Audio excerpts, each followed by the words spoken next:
এই দেখো বন্ধুরা, কি ডাল বলো তো? এটা কি বিউলির ডাল? না বন্ধুরা, এটা হচ্ছে তড়কা ডাল। আজকে বন্ধুরা এই তড়কা ডাল বানাবো। প্রায় দিনই আমরা রান্না করে খাই, তোমাদের সঙ্গে শেয়ার করা হয়নি, তো আজকে শেয়ার করে নেবো এই ডাল কিভাবে রান্না করা হয়। রাত্রি থেকে ভিজিয়ে রেখেছিল, আর এই যে কালো কালো খোসাগুলো দেখছে, সব ডালের মধ্যেই খোসা ছিল, তো এটা ভালো করে দিদি ধুয়ে এনেছে। কয়েকটা খোসা রয়ে গেছে, ভালো করে চটকে চটকে ধুয়েছে, আর কয়েকটা রয়ে গেছে, এগুলো আর তোলা যাচ্ছে না। এগুলোর জন্য যে কোনো অসুবিধা হবে তা কিন্তু নয়। বন্ধুরা, এই যে ডালটা প্রেসার কুকারের মধ্যে সিটি দিয়ে নেব। লবণ হলুদ কিছুই দিচ্ছি না, ঢাকা দিয়ে দিচ্ছি। সেদ্ধ হয়ে গেলে তারপরে কীভাবে রান্না করি তোমাদের সঙ্গে শেয়ার করব। বন্ধুরা, 3টে সিটি দিয়ে নিয়েছি, আর 3টে সিটি দিলে খুব সুন্দরভাবে সেদ্ধ হয়ে যাবে।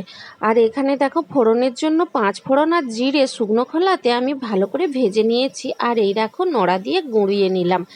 এখন আমি ডালটা কীরকম সেদ্ধ হয়েছে তোমাদের সঙ্গে শেয়ার করব। এই দেখো, সেদ্ধ হয়ে গেছে। ডাল ঘাঁটা দিয়ে এখন আমি ঘেঁটে নিচ্ছি। দেখো কত সুন্দরভাবে সেদ্ধ হয়ে গেছে। চলো, এর মধ্যে আমি কিন্তু আরও জল অ্যাড করে দেব।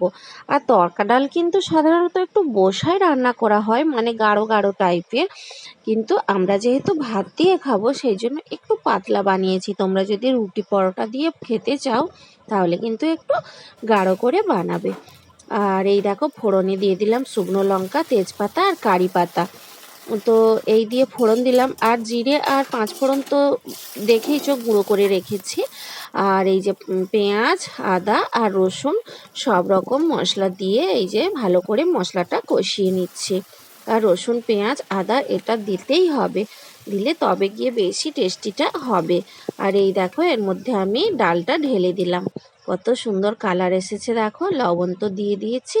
আর এই দেখো, ওই যে ভেজে রাখা মশলাটাও আমি এর মধ্যে দিয়ে দিলাম। এই দেখো, ডাল ফুটে উঠেছে। আর সত্যি বলছি বন্ধুরা, এই ডালটা কিন্তু দারুণ দারুণ খেতে। তোমরা একবার ট্রাই করো।